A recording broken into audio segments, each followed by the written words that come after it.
各位观众们，大家好，我是西里斯。魔塔作为一种计算各种数值的 RPG 游戏，自诞生起就得到了很多玩家的喜爱。严谨的计算每一个步骤，判断各种收益以及计算伤害，几乎成为了魔塔老玩家们的必修课。在魔塔玩家心目中，有这样3个魔塔被称为3元塔，分别是50层魔塔、24层魔塔、新星魔塔。他们3个可以说是最早的魔塔作品。其中新星魔塔相比于其他2部作品而言，引入了魔攻、中毒、衰弱等特殊属性，并且还引入了章的设计，也就是勇者、霸者、贤者3种转职，甚至还有玩家会选择不转职，也就是塑身的玩法。这样的设计思路也让新星魔塔成为了百玩不腻的魔塔之一。而由新星魔塔衍生出来的，除了各种魔塔游戏的设计之外，还有一个叫魔塔语的东西，比如说大家津津乐道的赌马八、驴马八、卢赌智传戒、智八财等等。这些东西其实是游戏本身出现了乱码。那么一个有趣的问题就出现了，这些乱码文字是如何产生的？它们原本对应的文字应该是什么？并且这些奇奇怪怪的乱码文字有相当一部分是我们平时接触不到的生僻字，那么这些生僻字又都是什么意思呢？于是我们本期赛博猫薄荷就让我们走进新星魔塔。很多玩家接触到新星魔塔最早都是在4399或者7K7K 之类的 Flash 小游戏网站上入坑的。在最开始大家都误以为新星魔塔的原作者是台湾人，毕竟游戏里到处都是繁体字，就连某些平台的百科也稀里糊涂的前后矛盾。顺便吐槽一句，这种百科其实没有什么太多的可信度。那么新星魔塔的作者是谁呢？如果我们通关新星魔塔，可以看到一个片尾动画，最后会有作者的联系方式，是作者的一个邮箱 cos105hk@hotmail.com。这里作者的邮箱户名有 HK 2个字母，所以我们暂时猜测作者应该是香港人。而在2012年，新星魔塔的作者还在百度贴吧发布了有关新星魔塔2的帖子。之所以能确定这是作者本人，是因为他在帖子里回复说之前这个邮箱用不了了，希望大家有问题可以发送到新的邮箱。而作者此时的用户名是 MTinfoHK， 所以我们大胆认定作者应该就是香港人。当然这种事情不重要，毕竟无论是香港还是台湾，这些地区确实都在使用繁体中文。那么繁体中文和我们新星魔塔的乱码有什么关系呢？那关系可太大了。在早年间，计算机的字符集真的是五花八门，像现在我们常见的是 Unicode 的字符集编码，比如说 UTF-8 之类的。学过一些计算机课程的朋友们应该还听说过 ASCII 字符集编码。在这其中有一种字符集编码叫做 Big5 字符集编码，我们也可以称呼它为大5码。它是1984年由台湾地区推出的编码，因为那个时期台湾的不同厂商各自推出各自设备使用的编码，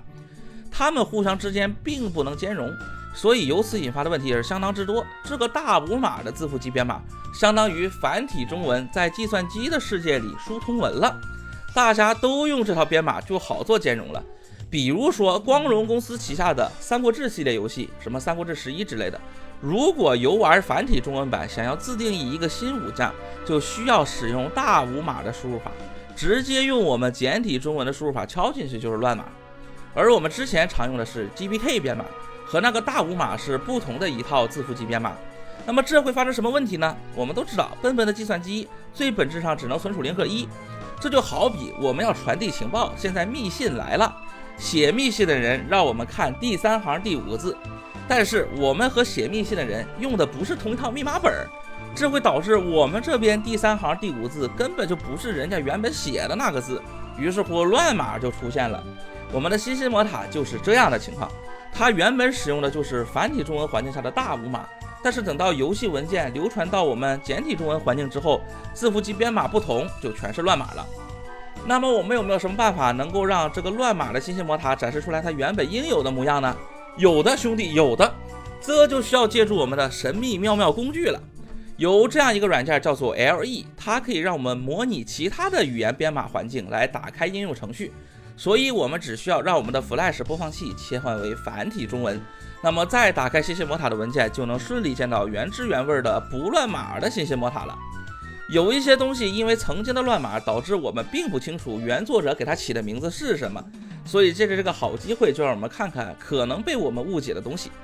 首先，魔塔的地上层其实是主塔，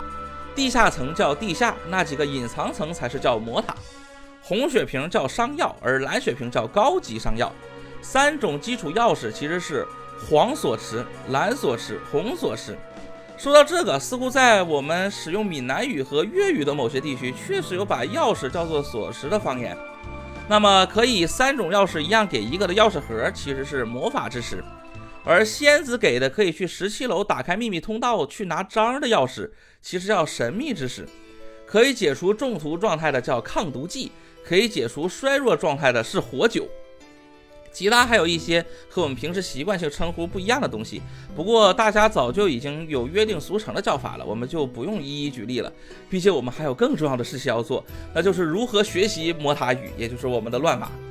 我们需要明确的是，因为本身存储形式的问题，其实新星魔塔的乱码文字和正常文字它们是可以一一对应的。乱码之前是3个字，那么乱码之后也是3个字。比如说我们进入魔塔之前遇到的第一个怪物绿色史莱姆，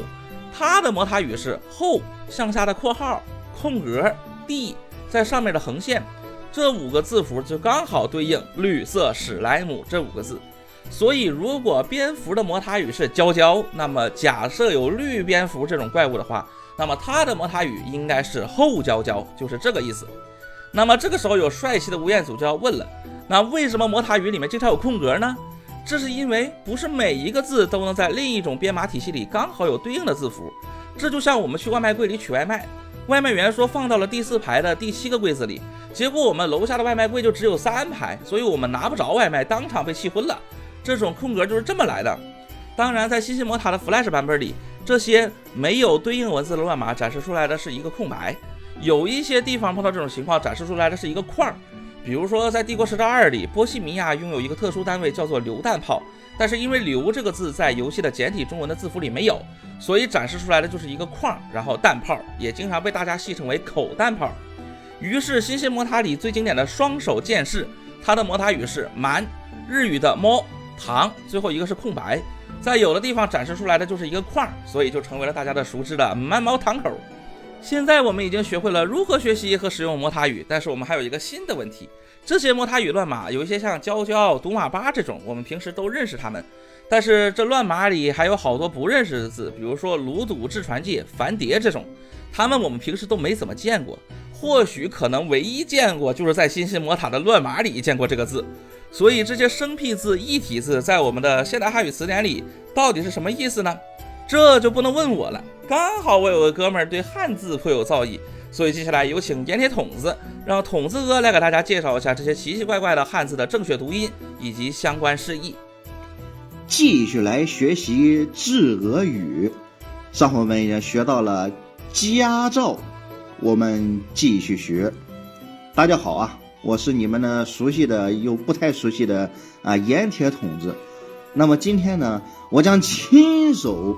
给你们简单的这个介绍一下治俄语它这个原句以及它的这个治俄语版本的一些这个词，还有一些这个字，它的这个是什么意思，然后是怎么对应的。那好，那我们直接进行一个开始游戏。首先呢，我们先来学一下这个魔塔的对应，就是这个治俄。先说一下这个治俄的治，也就是魔字这个治呢，就是通我们常见的那个治，也就是到、前往这个意思。可以举一个很有例子的这个典故哈，元宝经里边有这么一句话，叫丑治治，颜蓝蓝。这句话呢寓意比较美好，翻译过来就是一群丑陋的傻逼聚在一起胡说八道。那治这个治呢，就基本上仅限于这个古书当中，现在大家用那个一般的那个治就可以了。然后俄呢就比较常见了，也是一个象征意义比较好的字，形容这个女子的身材姣好，就可以用这个俄。汉武帝呢就设置过一个嫔妃的称号，名字叫邢娥，这2个字呢就是都表示这个女子的身材修长美好。所以这个治俄这个词的意思是不是就是玩魔塔可以越玩越漂亮？那我们下一个就是进入游戏之后可以看到这个角色状态就是这个正常它的这个翻过去就是塌风。然后我们就来介绍一下这个风字风呢其实这个字没有多少意思，就是凝视不正常的看着就跟那个新星2里面的那个斜眼史莱姆一样瞪谁就不能用楼船大概就是这样一种感觉。这个字呢也是个死字，在古书中也基本上没有什么用力，只在集韵中有一定的收录，所以说直接进行下一个。然后我们在这个保存游戏进度的时候呢，可以看到一句记举一歌口一齐啊，这里面我们要介绍的是这个齐字。这个齐其实还挺有意思的，这个字的意思是这个狗生下一个幼崽的意思。在这个尔雅里面呢，这样说的，就是犬生三曰宗，犬生二曰师，犬生一曰齐，未成毫曰狗，长喙显，短喙歇消，绝有力兆，盲狗也，狗4尺为敖。这些呢基本上就是这个尔雅里面说的啊，古代对各种各样的各种类型各种品牌的这些狗一种这个叫法。不过这些叫法现在其实也都不用了嘛，大家现在也就用一下这个狗敖简单的这几种这个呢大家就看一眼就好。下一个啊，我们从这个魔塔里面遇见的第一类怪物，也就是这个各种史莱姆。绿色史莱姆是后什么什么地，红色史莱姆是口什么什么地，然后黑色史莱姆是堵什么什么地然后我们直接把目标放在这个水银人和这个白银史莱姆身上，也就是这个银字的它的这个至俄语就是这个蝗啊，蝗虫的蝗。我们单独来说一下这个蝗虫的蝗，这个字虽然不难，但是给大家介绍一个典故啊。《后汉书·卓茂传》中这样写道：卓茂后以儒术举为侍郎，己事黄门，签密令，数年教化大行，道不拾遗。平地时天下大蝗，河南20余县皆被其灾，独不入密县界。也就是说，这个他平地的时候，天下蝗虫四起，很多地方都有蝗灾，唯独这个密县呢没有蝗虫侵忧。然后呢，这个后世就给他这个又起了一个典故：同辉泽寿，卓茂牵黄。牵黄这个词因此就比喻政治清明有效。我们打败了史莱姆之后，下一个紧接着看到的怪物是蛟蛟啊，各种蛟蛟。蛟蛟这个词大家都非常熟悉了，我们拿出来这个新星魔塔的一个专属的这个怪物，就这个毒蝙蝠，也就是羽蛟蛟。我们特意介绍一下这个羽字，它位于这个基本区的2级字里面，是一个非常好用的字。它的意思是象玉的石头，这个字很好用啊，用力也很多。诗正风有女同车中这样写道：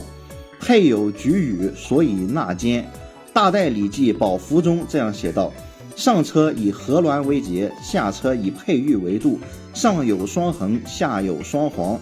冲牙平珠以纳其间，举羽以杂之。举羽就是珠玉做的配饰。古代人呢，如果说想夸一个人品德很好，道德高洁啊，说你这个人呢就会像这个美玉一样太高洁了。所以呢，古代就有很多那种关于玉的一种组词，比如说什么举羽、繁腴、琼居这样的词。一般看到这种词啊，就是夸人或者夸东西啊，你就像美玉一样漂亮，你就像美玉一样啊，令人敬佩。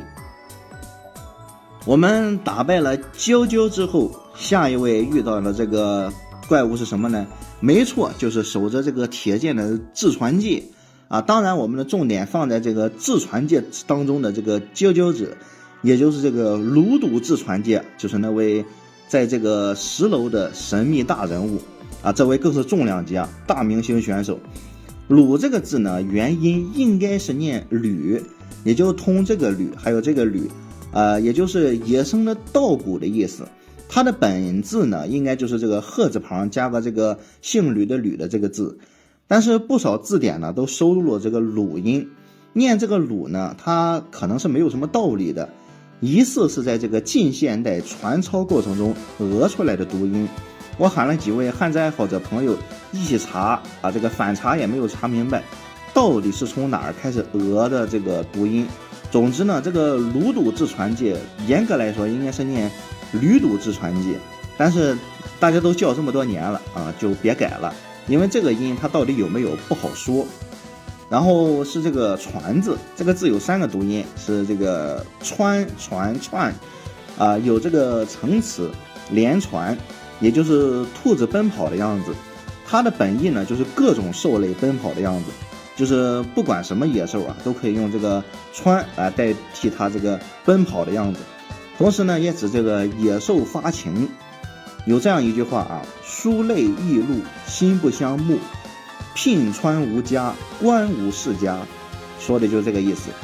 最后呢，就这个界，这个界其实就是通那个世界的界，不过它这个比较特例啊，就是指这个土地的边界，它有个田字旁嘛，这个也很好理解。有这个层词整界啊，你在这个词里面，这个整界的界呢，你写成那个只有世界的界，那个也是没问题的。我们直接跳过去这个上诗啊，上诗只有这个独上诗叫这个语赤口，我们刚才已经介绍过这个语了。然后呢，我们直接把这个目光跳转到这个骷髅身上，我们再把这个骷髅里面挑出来一个典型啊，就是这个灵骷髅，也就是这个燕繁蝶。这3个字我们都需要介绍一下。这个燕字，也就是这个鲜艳的艳的一体字，没什么好介绍的。然后这个繁就是这个繁复的繁，繁体字的繁的一体字，也没有什么好介绍的。我们重点来介绍一下这个蝶，也就是这个耄耋的蝶的一体字啊，就是我们经常见到那个很可爱的那个圆头耄耋。然后在这个《山海经》上有一个非常有意思的东西，就是这个蝶民国，就是这个国家叫做蝶民国，是这个帝舜生了一个孩子叫无垠。说这个无垠呢被贬在了这个蝶这个地方居住，他的子孙后代就是所谓的这个乌蝶民。乌蝶民呢姓这个班，吃五谷粮食，不从事纺织，自然有衣服穿；不从事耕种，自然有粮食吃。幻想当中的世界，这里有能歌善舞的鸟，鸾鸟自由自在的歌唱，凤鸟自由自在的舞蹈。这里有各种各样的野兽能够群居和睦相处，还有很多农作物汇聚在这里。这是一个比较传统而美好的这个神话，感觉怎么有点像这个早期的《桃花源记》呢？下一位各种守卫，这个口角、一口口角、矮口口角，这3个我们就不说了。然后下一个是这个铁怪和石怪，铁怪是这个脏啊，脏就是这个很脏的脏的一体字，也没有什么好说的。下一位啊，又是一位明星选手，就是这个骑士。骑士里面有好几个这个字可以来解释一下。首先就这个骑士的这个骑是这个刃，刃就是这个韧性的刃的一体字，没有什么好说的。然后这个双手剑士啊，大明星。双手剑士的这个剑，也就是这个糖字，各种剑那个糖字，就是这个糖啊，我们常吃的那个糖的一体字。同时呢，也是指这个精细的骨子。然后还有这个灵武士的这个燕印口，这个印字，这个印很有意思啊，印就是这个印的一体字，来犬心3个字合一的。这个字呢意思比较多。诗小雅十月之交中这样写道：不印一已老，彼守我亡。这里的印就是印留、印遗，是愿意留下的意思。印是愿意。又有这个《贺扬州》里面这样写道：军士欢呼，尽醉琼花之路，文书印暇，笑寻杨柳之春。这里的意呢就是这个闲暇的意思。还有一句这个烧出尽之，印印然莫相知，这是出自柳宗元的三戒。这里的印印然呢指的是小心翼翼谨慎的样子。这个字呢位于这个基本区的2级字，是一个非常好用的字，大家可以学习一下。我们把目光转向这个特殊怪物，魔王是智口，大魔王是口字口，假公主是安搜，自己是顿号口，巨大八爪鱼是哀口口口沉，巨龙是哀蝉，毒龙是羽蝉，魔王格勒蒂是智口口八财。我们这里面呢就介绍一下这个蝉，也就是这个龙。蝉呢其实也没有什么好介绍的，就是缠绕的缠的一体字，它就是那个残次的那个残的一体字。残是指天体运行的痕迹。我们把目光转向各种道具，首先就是这个圣水儿，圣水儿是这个净口，这个净大家都知道，这个圣剑也是这个净口，净就是圣嘛，这个字没什么好说的，就是人名用字，基本上就是一个死字。然后我们再来看一下各种各样的这个宝石，红宝石加攻击，蓝宝石加防御，绿宝石加敏捷。然后我们来看一下这里面有没有什么好介绍的。这几个里面就是这个角啊，我们看到这个角呢，其实就是我们人体上有的这个角的异体字。然后再来看一下这个蓝宝石加防御力，防御是 N 晃，那个晃字，那个晃是指罩在武士背上的防剑的布织品。这个字呢，在日本还稍微有用一下，在中国呢基本上没有什么可用的。然后是这个加速之翼，也就是这个全塔仅有2个的这个敏捷加3的东西，这个东西叫陆埃古比贝加3。然后这个陆有这个成词叫做这个陆雾，也就是形容山脉高耸突出的样子。唐赵东西里面的这个三文赋，他这样写道，是陆沿腰而莫废，从隘口而湍堰，然后藻云际爱，收涛卷外。这里面这个陆沿腰而莫废，就是形容这个山脉高而突出，而且呢还有这个水在狂沸这种感觉。然后我们再来看一下这个加速之翼的翼，它的这个至俄语是这个鼓。鼓这个字呢很有意思，它是这个黑色的公羊，它还有一个 CP 字是张，鼓是公羊，然后张就是母羊。当然这个不是重点，重点是这个春秋时期的这个百里奚呢叫做这个五谷大夫。我们就可以看一下有这么一个典故，说这个百里奚呢当年辗转虞国，秦穆公假途灭国之后，顺手又灭了这个虞国。后来百里奚呢又被这个楚国人抓获，秦穆公欣赏百里奚的才能，于是呢就想赎回来百里奚，就用来5张公羊皮就把百里奚赎了回来。所以呢这个五谷皮也就比喻这个出身低贱的贤才，一个这个贤能大臣用5张皮就能换回来，真的是。我们再把这个目光转向各种锁石，在这个新兴魔塔里面呢，钥匙叫锁石，黄锁石呢就是独马八，蓝锁石就是驴马八，红锁石就是染马八。我们先来介绍一下这个染字，染呢它是一个这个扩展区的字啊，它不是一个常用字，就是这个红，红的它的这个对应的是这个染，就是鸟的绒毛。这里注意一下，这个鸟类的绒毛跟这个植物的绒毛，还有人类做出来的这个丝织品的这个绒毛，3个绒是不同的。除了这3种常见的这个锁石之外，还有2个这个魔塔里边专属的2个锁石，一个是这个魔法之石，也就是我们常说的这个钥匙盒，叫做至传 A8 什么 T 马八 G。然后这个神秘之石，也就是仙子给你打开这个神秘通道的这一句，叫这个口口I8 勾作17F 展光范。我们学习一下这2个特殊钥匙里面需要学习的字。首先就是这个拙，拙是这个禾苗晃动的样子，基本上是这个死字，没有什么好说的。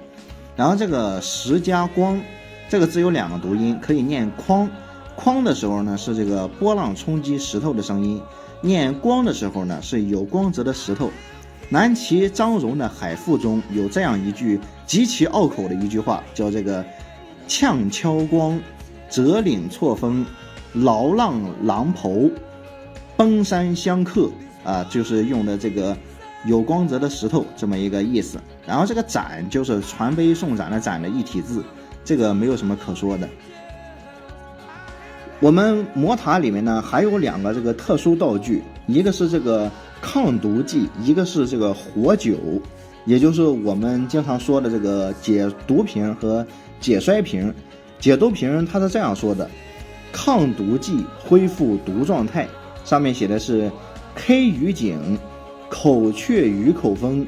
活久恢复衰弱状态，是口灵口雀贵多口风。这里面要介绍的字还是挺多的。风呢就是竹子，这个本意基本上没有什么古文在用啊，它在这个古代人名当中用的更多一点。然后这个白加令就是灵，就是白色的意思，没有什么可说的。然后这个衰弱的衰是这个贵字，这个贵它的意思是病重。话说这个衰弱对应的是病重，好像非常合理。这下稚俄语成正统了。然后念微的情况下是这个喊叫声。错更录中有这样一句话：怀人寇江南，齐声大喊阿微微。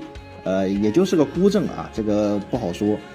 然后这个多字啊，一个水一个田，它就是水田的意思，是古代方言的用字，现在基本不用了，就是一个死字。接下来我们把目光转向这个剑和盾。剑里面这些基本上都已经介绍完了，只有这个勇者之剑，也就是我们传说中的神圣剑。这个勇者就是这个绝口啊，勇士呢也是绝口，就这个绝，它是这个规范汉字里面的2级字，是现代经常用得到的字，就是有环形缺口的配喻。古代文人雅士经常用得到这种配饰。楚辞九歌湘君中有这么一句话：捐于绝西江中，宜于配须离谱。这个还是挺不错的，一个很好的字，如果不认识的话可以学一下。然后各种盾里面就没有什么可说的了，都是之前已经讲过的内容。还有其他几个特殊的东西，比如说这个跃进之意，等级提升，这个里面写的是这个蜡仙哀骨，单口触兜。锄头是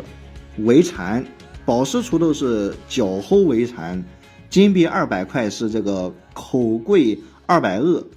这里面需要介绍的还没有介绍的就是这个腊，腊就是腊月的腊的繁体字，这个鲜就是鲜米的鲜的异体字，也都没什么好说的。然后这个继续来看特殊道具，我们每个勇士都用得到的这个心镜，也就是咪苗。然后楼船就是黄金色羽根，它后面写着一个按 F 键可启动飞行功能，独口杠派口，口 F0 口 B8。 然后我们看一下这个启动这2个字就是 B8， 我们熟悉的这个元神启动就是口口 B8。 然后密秒后面有一个这个按 D 键可知道怪物的能力，后面写的是口地灵口口范。然后这个范呢就是法则的意思，大部分地方呢等同于这个规范的范，这个规范的范目前就只用它了，不用这个竹字旁的这个范了。然后这个神剑之正，神剑之正名叫口堂哀蝶，这个没什么可说的。然后随意门叫这个按 F 使用随意门，也就是这个抢中口口 F 场。然后这个抢是这个同襁褓的抢，也就是这个串钱的绳子，在这个意义下呢也同这个金字旁的这个枪这个抢字。然后这个种就没什么可说了，就是种地的种嘛。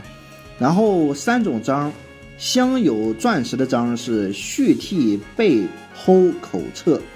镶有哼珍珠的章就是续替堵口通口侧，镶有红宝石的章就是这个续替口角齁口侧。这里面这个续呢是橡树的意思，其他也没有什么意思了。然后钡是化学用字，是一种有机化合物，化学我不熟就不多讲了。然后这个通字，通是痛苦的意思，有这个成语通关再报，比喻是把人民的疾苦放在自己心上。讲了这么多，终于有一个有意思的成语了。然后3种正，贤者之正是这个棘口哀蝶，霸者之正是窘口哀蝶，勇者之正是绝口哀蝶。绝我们已经介绍过了，来说一下这个窘。这个窘字是违背忤逆的意思，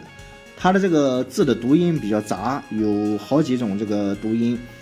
每个运输上呢都不太一样，大家自己看吧。然后它同时又有这个光明的意思，就是通这个迥，基本上呢也只在这个人名的时候呢有所使用。我们拿到这个证之后呢，到了20级、40级的时候会找这个 NPC 去升级，然后升级的时候呢 NPC 会给你一个增幅器，然后这个增幅器上面写的是闪烁镜，然后这个闪呢就是骰子的闪的一体字，骰子呢就是一种这个吃的啊，大家应该都吃过。最后还有哪里没讲到呢？就是这个咪秒里面各种怪物有这个特殊属性描述，其中这个没有也就是三角形踢，攻击无视防御力也就是这个魔攻，上面写的是什么蓝科跌恩晃，这个科呢就是通那个磕头的磕，是比喻石头碰撞的声音，有这个层词浪科，胆涌湍之科科兮，听波声之汹汹，有这么一句话。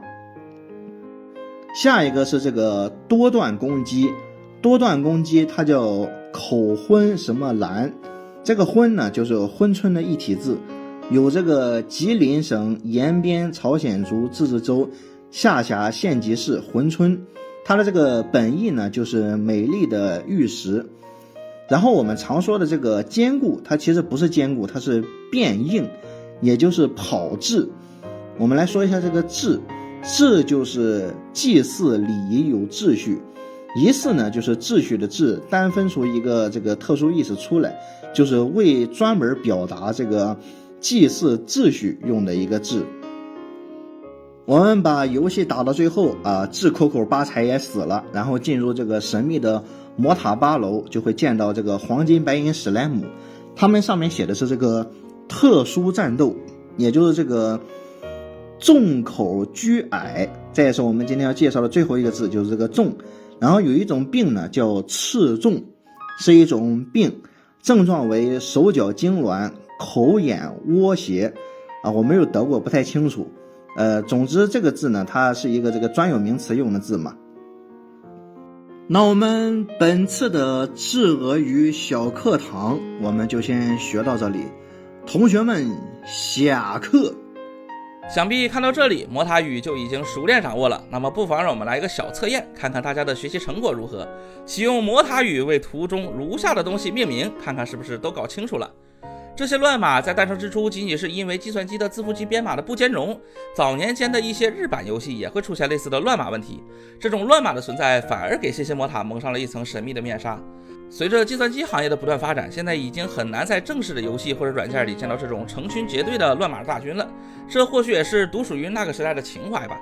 我们这次的猫薄荷之旅到这里就要结束了，最后让我们说一句致俄款繁，我们下期再见。